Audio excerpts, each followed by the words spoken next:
Whilst having a game night with a friend of mine, we got onto the subject of card games, specifically Blizzard's Hearthstone, and he fired off like a gun on a starting line about how much he hated this game. The cards, the expansions, the quests, oh my. He had a lot to say about why this was probably his most hated game. Now myself and two others in my life are casual Hearthstone players, and I found that none of us could relate that much to his gripes about the game because we had a different perspective, a casual perspective.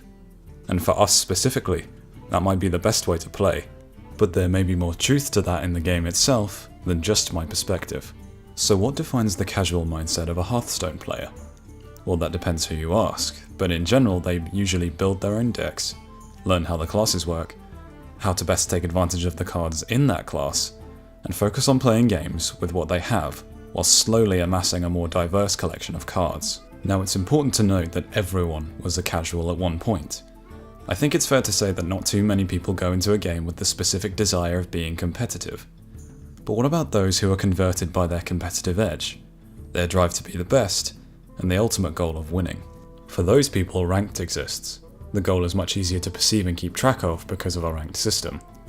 Players attach meanings to ranks, and when you reach each milestone, it feels like that much more of an accomplishment. I, along with millions of others, are guilty of attaching meaning to these ranks in Blizzard's own Overwatch, so I'm not above it all here.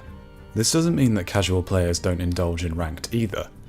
The difference between casual and competitive players isn't the drive to win, it's what the player attaches enjoyment to. For example, as a casual player, one of my favourite aspects about Hearthstone is the deck building. Building your own deck to beat out others, it feels like you've really earned the win, especially after tweaking a deck after multiple games to root out any weaknesses. A part of that is that I play on a budget. The only cards I bought were the welcome pack a few months back as it was a stellar deal, but other than that, no card packs were bought with real money. It makes it feel like I've earned my decks, as most of my cards are bought with gold I've worked for in-game. I feel like a competitive player loves seeing a plan come together in a match, playing to a deck's strengths and coming out on top, taking a losing game and turning it into a win due to the nature of the deck, and smart play is what competitive is about. The approach to playing the game is an important distinction to make here, but the game itself isn't built from the ground up to be a competitive experience unlike Overwatch or Siege. Due to the sheer number of cards and strategies in the game, the chance is thrown in there that you will come up against someone who counters your deck entirely. So thanks to luck of the draw, there's no guarantee you'll be able to salvage a game off a bad card draw from the start, no matter how many cards there are in your deck to manage that. Chance is always a factor in card games. Players can accept that and still have a good competitive experience, but being on a level playing field with others is not something that the competitive system in Hearthstone endorses. Well, yes and no. Hearthstone skews this nature with how you obtain your cards. Earning cards is a simple enough task. I'd say that most players use the quests and tailor their play to complete them, in order to buy the packs with in-game currency. But this will depend wildly on how kind the questing system is, and how far you want to go to obtain new cards. Not everyone wants to play another Shaman quest for the 4th time this week. The fact that you get one new quest per day is fine, but the rewards don't feel substantial enough to warrant the conditions of the quests. But as a competitive player, you want those cards as soon as possible, to see if you get the cards that you need, or disenchant them to make the cards that you do need to fit that meta deck. As a casual player maybe plays a few times a day, I myself usually play on my commute to work or in the evenings just to wind down. I mean, I had to play Hearthstone on my PC just to capture footage for this, which is something that I rarely do. And this is where the quest system really plays into the hands of the casuals. It'll be a slow drip feed of gold, until you've found that you have enough to buy a new pack. With one quest being added per day with a maximum of 3 quests stacked up, a casual playing between 30 to 60 minutes per day, and matches that can last up to 10 minutes, it's likely that they won't run through all of their quests at once. It can feel frustrating when you're low on gold with no quests, and the only way to get more is to win 3 matches to get a measly 10. Now we all know this is so it will be more tempting to buy those packs to make the deck that we want in order to win and climb the rankings, and suddenly we've shifted into a competitive mindset. And that can just add to the frustration. That said, if you want to go into the mindset of obtaining cards to play, rather than playing to obtain cards, then this isn't so much of an issue. Speaking of cards, let's see what working for those quests can potentially get you.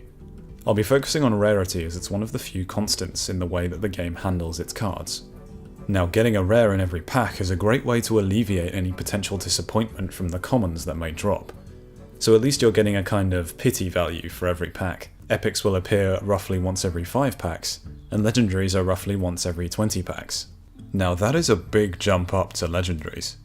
I know that in certain cases rarity doesn't matter on how effective the card can be, but usually the better cards are the rarer ones. Now for the person that is willing to spend real world money, this can be dealt with and skips the grind a little bit, but even then it's still not guaranteed. Relating this back to the quests, let's say that an average quest is 60 gold, and that you start your week with 3 quests, getting 1 quest per day from then on. Assuming that you manage to complete all these quests then, with this example you're going to get around 5.4 packs per week. That means that you'll get a minimum of roughly 5 rares a week, 1 epic a week, and a legendary every month or so. For me, waiting in anticipation when I should be getting an epic or a legendary would be torture, especially if it's one I need, since this simplified model doesn't take into account the nature of probability, which means it could take well over 20 packs or a month to get those elusive legendaries. Again, I realise that the legendaries aren't always the best cards, but it's just for the sake of this model. For the competitive player on a budget, this can really feel like a grind, in combination with the questing system being a stop and start process rather than a steady flow of gold, that it is for the casual player. And it shows that there's more frustration involved in working for these packs, not getting the cards you want for your meta deck, and not getting nearly enough dust from your duplicates to craft the cards that you need. This links back to being on a level playing field. It would be reductive of me to say that the difference between 2 competitive players and their decks could just be down to their luck in card packs, but it is a definite factor. One player may be in the middle of building their deck and making do with replacements that are objectively worse, whereas the other could have finished their deck months ago, knows exactly what to do in every situation, despite being deemed by the game as a similar skill level. Now I want to get to what I think the heart of this video is. People play games to have fun, but also to feel accomplished and overcome a challenge, which can cause frustration, and that's needed in order to elevate the feeling of triumph. But when there are systems in place like this, it can affect the spirit of what the game set out to do, for those with that competitive edge.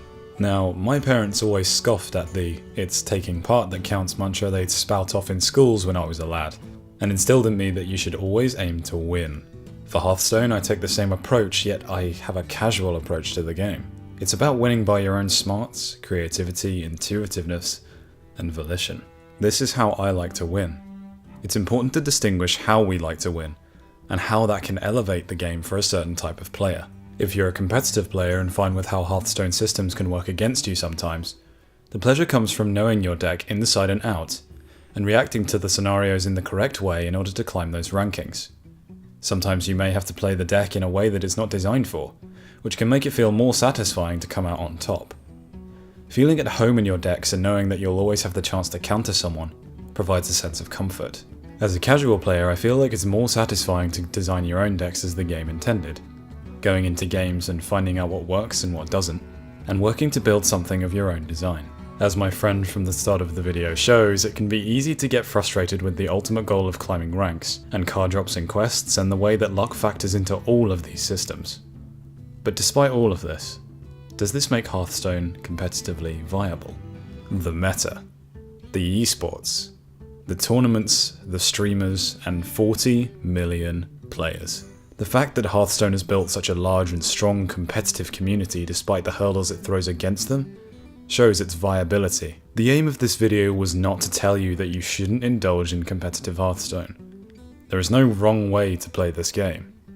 It was also to provide, in contrast, a casual perspective of the competitive player, as I still feel like that the game at its core isn't as frustrating or punishing for me.